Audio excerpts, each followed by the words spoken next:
সব সম্পত্তি আত্মসাৎ করার অভিযোগ উঠল ভাইপোর বিরুদ্ধে। ঘটনাটি হাওড়া জগৎবল্লভপুর থানার শিয়ালডাঙ্গা এলাকার। আহত কাকার অভিযোগ, তার ভাইপো পল্লব অধিকারীর বাবা না থাকায় ছোটবেলা থেকেই উনি কোলে পিঠে মানুষ করেছেন। সেই ভাইপো আর বৌমা সব সম্পত্তি তাঁদের নামে লিখে দিতে বলে। তারপরই হয় বাক বিতণ্ডা। সেই বাক বিতণ্ডা থেকেই মারামারি সৃষ্টি হয় বলেই অভিযোগ। বৌমার শ্বশুরবাড়ির লোকজন সহ প্রায় 8 থেকে 9 জন হামলা করে বলে অভিযোগ করা হচ্ছে। এই ঘটনা এর আগেও একবারও ঘটেছিল, যার জেরে আহত কাকার তরফ থেকে জগৎবল্লভপুর থানায় একটি লিখিত অভিযোগ জানানো হয়েছিল। আজ আবার তা পুনরাবৃত্তি ঘটল বলেই জানান কাকা, যদিও এই বিষয়টি সম্পূর্ণ মিথ্যা বলেই উড়িয়ে দেন ভাইপো পল্লব অধিকারী। এই ঘটনায় আহতদের উদ্ধার করে জগৎবল্লভপুর হাসপাতালে চিকিৎসার জন্য নিয়ে যান জগৎবল্লভপুর থানার পুলিশ। এখনো পর্যন্ত অভিযুক্তরা অধরা। আমার বউকে আজ 2 মাস ধরে নির্যাতন করছে, মারধর করছে। আমি অডিটে চলে যাই, কিন্তু আজকে আমি ব্যাংকের কাজের জন্য বাড়িতে ছিলাম, কিন্তু আমি অন্য জায়গায় গিয়েছিলাম। আমার বউ আমাকে ফোন করে ডেকেছে, তখন ওরা দেখে এসে দেখি মারধর করছে।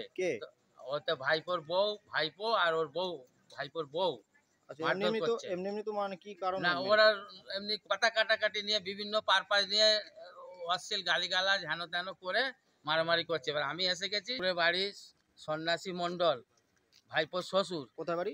ইছাপুর। আচ্ছা, গ্রাম ইছাপুর। সন্ন্যাসী মণ্ডল শিয়ালডাঙ্গা থানার অন্তর্গত। আর তার কাকা, ভাই এবং ভাইপোগুলো সবাই এসে বাঁশ দিয়ে মেরেছে, আমার কাঁধে মেরেছে। কজন ছিল তারা? হ্যাঁ, কজন ছিল? ওরা 10 জন 15 জন ছিল। আপনি কি দিয়ে মেরেছেন? আমি মারি নাই কিছুই। আমি ঘরে খিল দিয়ে বসছিলাম, বউকে হয়েছে, ওরা ফোন করে সবাইকে ডেকেছে। আমার ঘরে তালা ভেঙেছে, কাঁচ ভেঙে ফেলেছে, সব গিয়ে দেখে আসতে পারেন শিয়ালডাঙ্গায়। সব ভেঙে ঘরের তালা ভেঙে ফেলেছে, খিল ভেঙে ফেলেছে, চটিয়ে আমার ঘর থেকে টেনে হিঁড়ে বার করে নিয়ে এসছে। নিয়ে এসে আমাকে বাঁশ দিয়ে মারছে। আমি জলে পড়ে গেছি ঘাটেতে। আপনারা কজন আহত? আমরা 2 জন, আমার বউ আর আমি।